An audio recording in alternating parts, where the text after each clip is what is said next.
오늘은 이제 말라기서 개관인데요. 말라기서를 생각할 때 제일 먼저 떠오르는 이미지가 있는데 보통 이제 11조라고 생각이 듭니다. 그런데 6가지 논쟁일 수도 있고 또 6번의 논쟁. 그러니까 이스라엘 백성들이 질문하면 거기에 대해서 하나님께서 답변하시거든요. 그래서 그 내용이 사실은 핵심 주제이다. 그 논쟁 가운데 11조는 이제 하나 이제 들어가 있다라는 겁니다. 자, 그래서 1장 1절에 보시면 말라기서의 이제 제목입니다. 말라기를 통한 하나님의 경고입니다. 여기서 경고는 이제 어떤 의미로 사용되었을까? 어쨌든 하나님께서 위임하셨잖아요, 말씀을. 말라기를 통해서. 그걸 신탁이라고 하기도 하고 계시의 말씀이라고도 하거든요. 이제 두 번째는 이 경고라는 단어가 짐이라는 단어입니다.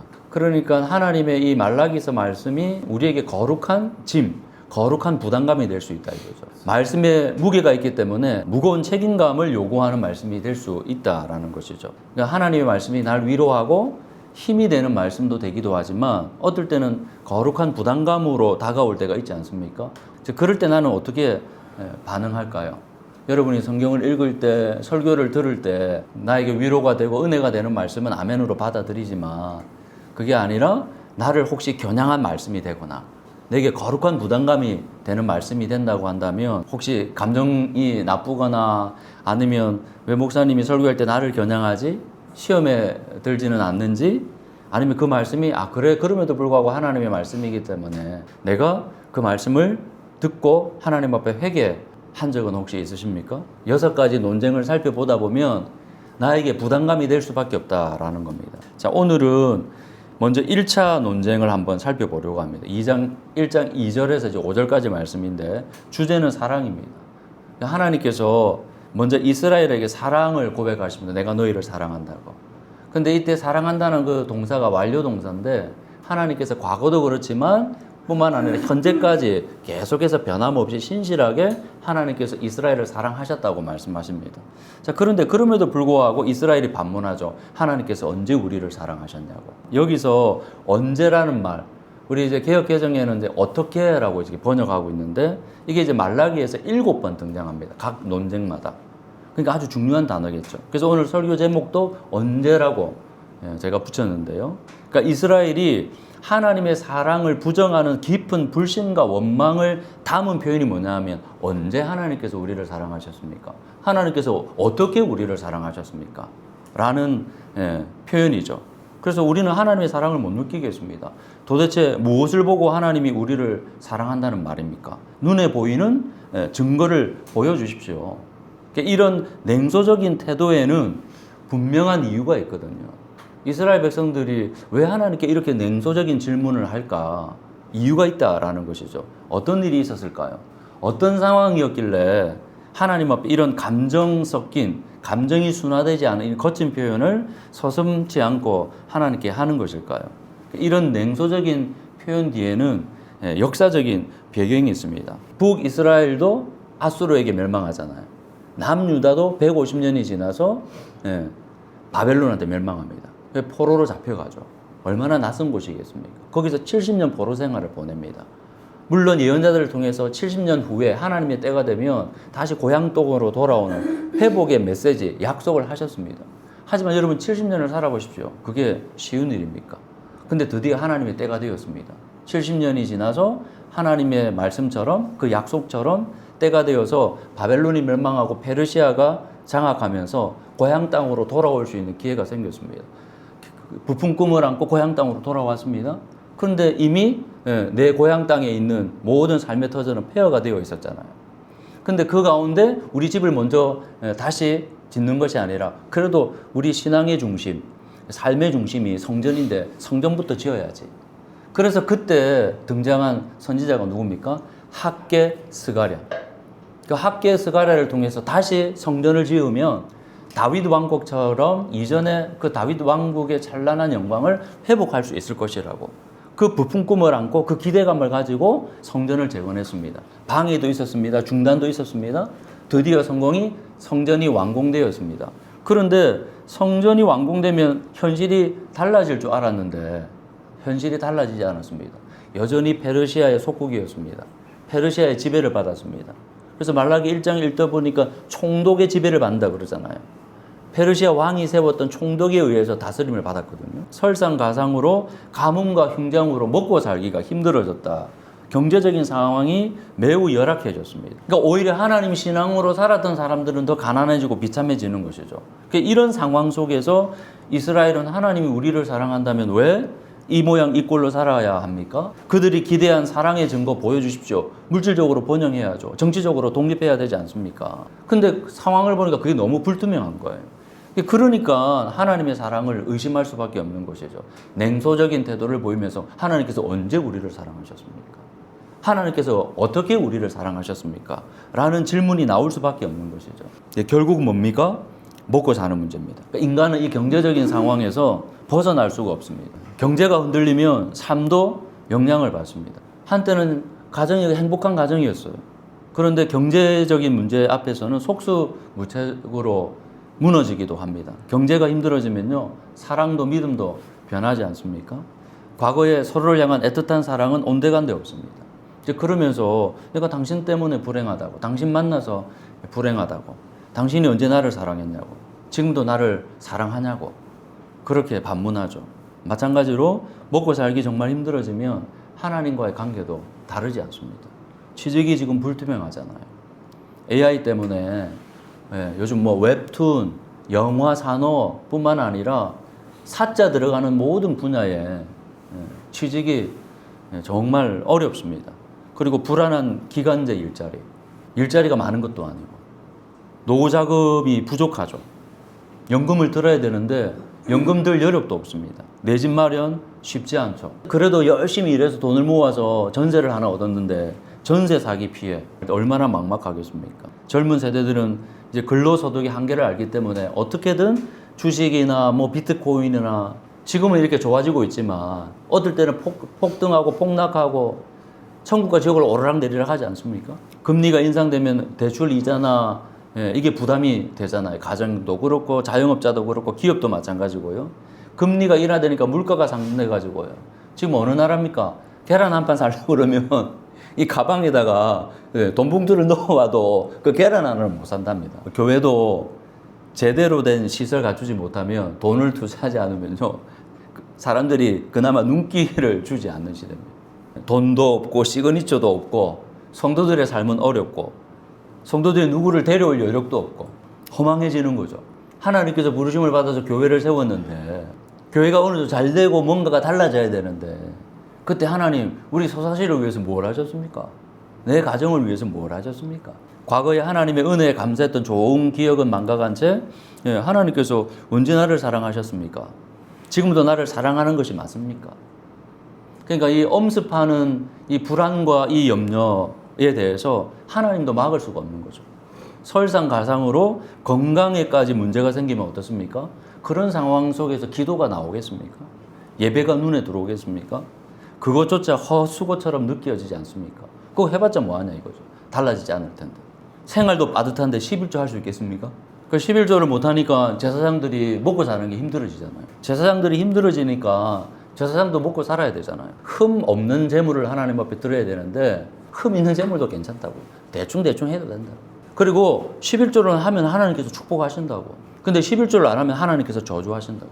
그런 경각심이 훨씬 먹고 사는데 도움이 되지 않겠습니까? 부당한 소득도 괜찮으니까 헌금만 하면 하나님께서 기뻐하신다고. 이런 상황 속에서 하나님께서 내놓으신 답변, 대안은 과연 무엇일까요? 이스라엘의 불신에도 불구하고 하나님은 진실을 말합니다. 그게 뭐냐면 동생 야곱은 사랑하셨고 형 에서는 미워하셨다라는 거예요. 그리고 그 구체적인 증거로 하나님은 에서의 이제 후손이 에돔 족속이거든요. 그 에돔 족속을 하나님께서 경고하셨어요. 그 경고도 듣지 않으니까 하나님께서 실제로 에돔을 하나님께서 멸망시키십니다. 자, 그런데 이런 상황 속에서 에서는 미워하고 야곱은 사랑하셨다는 이 이야기가 이스라엘에게 하나님의 사랑을 증명할 수 있을까요, 여러분? 이스라엘 백성들은 하나님 언제 우리를 사랑하셨습니까? 사랑을 증명하세요. 보여주세요. 눈에 보이는 증거를 보여주세요 했는데 하나님께서는 에서는 미워했고 야곱은 사랑하셨다. 그게 위로가 되겠습니까? 그게 답이 되나요? 하나님의 축복권은 장자에게 있습니다. 장자의 권리입니다. 그러니까 원래 에서에게 하나님의 축복권이 가는 겁니다. 그런데 하나님은 동생인 야곱을 선택하셨습니다. 엄마의 뱃속에 있을 때부터 하나님은 형인 에서가 아니라 동생인 야곱에게 그 장자권 축복권을 주셨거든요. 그러면 야곱이 결국은 이스라엘이 되는 거잖아요. 그럼 그들이 하나님께 선택받은 것은 그들의 노력이 있었습니까? 자격이 있었습니까? 무슨 공로가 있었습니까? 하나님의 주권적인 선택이었고 주권적인 은혜였잖아요. 그러니까 이제 사랑을 다시 하나님께서 해석하는 것이죠. 내 상황이 지금 먹고 살기가 힘드니까 그 상황을 해결해 주는 그게 사랑의 증거일 수 있죠. 그런데 상황은 여러분 잘 아시겠지만 아무리 돈을 많이 가진 사람도 고민이 없는 게 아니거든요. 그래서 하나님은 근본적인 사랑에 대해서 말씀하고 있다라는 겁니다. 그래서 신명기에도 보면 뭐라 그러죠? 내가 이스라엘을 왜 사랑하고 선택한 줄 아니? 숫자가 많아서, 군대가 많아서, 숫자가 가장 적은 민족이라서 내가 선택했다고 이야기하거든요. 그래서 사도 바울이 고린도전서에서 하나님께서 부르시는 사람들을 봐라. 지혜 없는 사람들을 부르신다고. 가난해서 부르신다고. 그래서 심령이 가난한 자가 복이 있다고 그러잖아요. 누가복음에는요, 실제로 물질적으로 가난한 사람이 복이 있다고 말씀하거든요. 못나서 하나님께서 부르신대요. 능력이 없어서 하나님께서 부르시고, 지혜가 없고 학력이 떨어지고 출신이 그래서 하나님께서 그런 사람을 부르셔서 세상에서 하나님의 능력 없이 자기가 잘났다고 하는 사람들을 부끄럽게 하려고, 그게 십자가의 지혜고 하나님의 능력이라고, 복음의 능력이라고, 구원의 신비라고 하나님께서 말씀하시잖아요. 그래서 그런 사랑을 하나님께서 보여주신다고 말씀하고 있는데 그게 별로 이제 통하지 않는 거죠. 내 배가 지금 채워져야 되니까. 그래서 하나님께서 증거를 보여주시는 거예요. 내가 이 변치 않는 그 사랑의 증거가 뭐냐? 에돔은 결국 역사 속에서 완전히 멸망할 것이다. 왜? 내 백성 이스라엘을 괴롭혔기 때문에. 근데 너희들은 계속 보존해 주시고 포로로 귀환하게 하시고 다시 성전을 짓게 하시고 예수를 보내주시고 이 모든 과정을 통해서 보면 끝까지 이스라엘을 보존해 주시잖아요. 그러면 이렇게 이야기할 수도 있습니다. 목사님 그때 그런 말씀 하셨잖아요. 부모로부터 상처받은 자녀들이 힘겹게 꺼내는 말이 있잖아요. 부모님께서 나를 언제 사랑하셨냐고. 부모님은 항상 형만 언니만 사랑하지 않았냐고. 그래서 자녀가 그 부모의 사랑을 느낄 수 있는 사랑을 해야 그게 진짜 사랑이라고 말씀하셨잖아요. 그럼 그런 식으로 생각하면 하나님도 이스라엘 백성들에게 실제로 뭔가 느껴지는 사랑을 하나님께서 하셔야 되는 것이지, 하나님을 사랑했다고 이야기해놓고 자녀인 이스라엘이 그걸 느끼지 못해서 지금 말라기에서 하나님 언제 우리를 사랑했냐고 말하면 똑같은 거 아니냐, 하나님의 문제가 아니냐, 그렇게 생각할 수 있다라는 것이죠. 자, 그런데 여러분 아시겠지만 하나님은 이스라엘을 향한 하나님의 사랑은 이미 충분히 넘치도록 부어주셨잖아요. 그들도 그 은혜와 사랑을 모르지 않는다라는 거예요. 근데 문제는 뭐죠? 그걸 알면서도 상황만 안 좋아지면 달라진다는 거예요. 상황만 안 좋아지면 안색이 바뀐다 이거죠. 정작 나는 하나님을 위해서 한 것이 별로 없어요. 내가 교회를 위해서 별로 한 것이 없어요. 근데 교회가 나를 위해서 뭘 해줬지? 하나님께서 나를 위해서 뭘 해주셨지? 하나님께서 왜 도와주시지 않으셨지? 거기만 크게 보인다라는 거예요. 그것만 확대하는 것이죠. 여러분 사람들도 내가 가장 힘들 때, 내가 가장 경제적으로 어려울 때 도와준 사람 있잖아요. 마음으로 함께 해준 사람들, 돈을 실제로 빌려준 사람들, 이런저런 은혜를 베풀어 준 사람 있잖아요. 그런 사람들 늘 감사하고 은혜에 보답하고 빚을 진 마음이 있잖아요. 근데 상황이 안 좋아지면요, 사람들 보세요. 은혜를 저버리잖아요. 신의를 저버린다 그 말이에요. 자기 이익에 매몰되는 사람들이 있거든요. 그러니까 사람들도 은혜를 베풀어주고 관심을 가져주고 아껴주고 했음에도 불구하고 사람이 변해요. 하나님도 이스라엘에게 계속 은혜를 베풀어 주셨잖아요.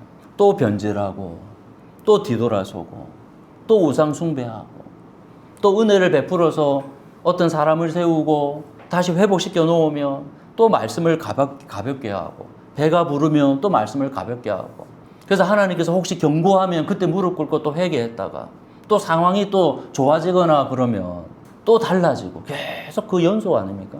그걸 못 벗어나는 것이죠. 제사장들이 하나님의 특별한 은혜로 부르심을 받았잖아요. 근데 그 사명을 가볍게 여겨요. 성도들이 11조를 안 하니까 경제적으로 어려운 상황이었거든요. 은혜를 망각하고 현실과 타협한다 그 말이에요. 그러면 제사장이 그러면 안 낸다고 하나님의 말씀으로 따끔하게 가르쳐야 되잖아요. 경고해야 되잖아요. 근데 성도들이 형식적으로 신앙생활을 하더라도 그냥 방치합니다. 그냥 부추깁니다. 그러니까 성도들도 뭘죠? 나도 지금 생활이 있는데 돈이 아까운 거예요. 하나님 앞에 헌금 내는 거. 예배 시간이 이게 아까운 거예요. 그러니까 경제가 힘들어지고 상황이 힘들어지니까 거기에 목회자도 눈을 감는 거거든요. 그래서 성도들이 그냥 헌금만 하면 되고 이렇게 자리만 채워주면 되니까 그게 좋은 게 좋다고. 하나님이 보실 때 말씀을 볼 때는 그게 아니거든요. 근데 그 말을 못 하는 거예요. 왜? 그렇게 시험 들어서 나가면 어떡해요? 주님의 뜻을 내게 이룰 때까지 주가 나를 강건케 하시네. 요동치 않겠네. 주 날 버리지 않으리. 왕 대신 주 위에 살겠네. 오늘날 하나님의 백성들이 목회자도 그렇고 주를 위해 살겠다고 하는데 누구를 위해 살고 있는지. 그러니까 상황만 바뀌면 주를 위해 사는 게 사라집니다. 오늘 넘어지고 내일 일어섰다가 또 넘어지고, 그럴 때마다 내가 이 찬양을 하면서 가면 얼마나 힘이 되든지. 나는 계속 요동하는데 요동치 않겠네. 주님께서 나를 버리시지 않으시니까. 주님께서 버릴 만한 행동을 했거든요. 그래도 주님께서는 나를 버리지 않으시니까 그 약속의 말씀 붙들고 왕 대신 주 위에 살겠네. 젊은 청년 때는 그랬었거든요. 근데 지금 그 열정이, 그 중심이 점점 해이해지고 지금 사라지고 있는 것은 아닌가. 말로는 주님을 위한다고 이야기해요. 말로는 주를 위해서 예배드린다고 하죠. 믿음을 가진다고 하죠. 근데 실제는 내 중심에는 어떠냐 그 말이에요. 최근에 지금 한국교회에서 떠들썩한 게 뭐냐면 강해 설교로 아주 좋은 영향을 끼치는 목사님이 계세요. 이미 은퇴를 하셨어요. 우리 교회가 추구하는 그 목회 철학이 있는데 왜 담임 목사가 그걸 제대로 추구하지 않지? 그래서 당회에다 부탁을 했어요. 담임 목사를 교체해달라고. 그러지 않으면 내가 그냥 교회를 나가겠다고. 그 말씀 하시지 마시고 조용히 나가시면 되는데. 근데 당회가 거절했습니다. 그럴 수 없다고. 그러면 아들하고 나가서 교회를 갖다가 개척하겠다. 그것도 너무 힘드냐? 그럼 한 40억만 달라. 이제 그렇게 해서 문제가 불거졌습니다. 은퇴 목사라고 해서 교회에 지분이 있습니까? 교회가 자기 소유입니까? 근데 그만한 영향력에 서면요, 사명을 잘 감당했더라도 사람은 흔들린다니까요. 상황이 바뀌면 달라져요. 당장 돈하고 연결되면 사람이 바뀐다니까요. 목사도 권사도 장로도 신앙인도 똑같아요. 안 믿는 사람에는. 하지만 바울은 달랐습니다. 안 좋은 상황 속에서도 자신의 사명을 붙들었습니다. 감옥에서도 믿음이 흔들리지 않았습니다. 감옥에 왜 갇혔습니까? 복음 전하다가요. 밖에서 감옥에 갇힌 바울을 향해서 비난합니다. 근데 예수님도 그런 비난 받으셨잖아요. 십자가 지실 때 당신이 왕이라면서 스스로 한번 구원해봐. 그 십자가에서 내려와봐. 네가 하나님의 종이라면서. 그러면 오늘 죽을지 내일 죽을지 모르지만 감옥에서 네가 한번 풀려나와봐. 하나님의 능력이 있다면서 복음을 전할 때 그렇게 이야기했잖아. 그 얘기를 들을 때마다 얼마나 마음이 상하고 분하고 억울하고 답답했겠습니까? 하지만 그 모든 상황 속에서 바울은 주님께 초점을 맞추거든요. 복잡한 생각이 마음을 힘들게 할 때마다 주님을 생각했거든요.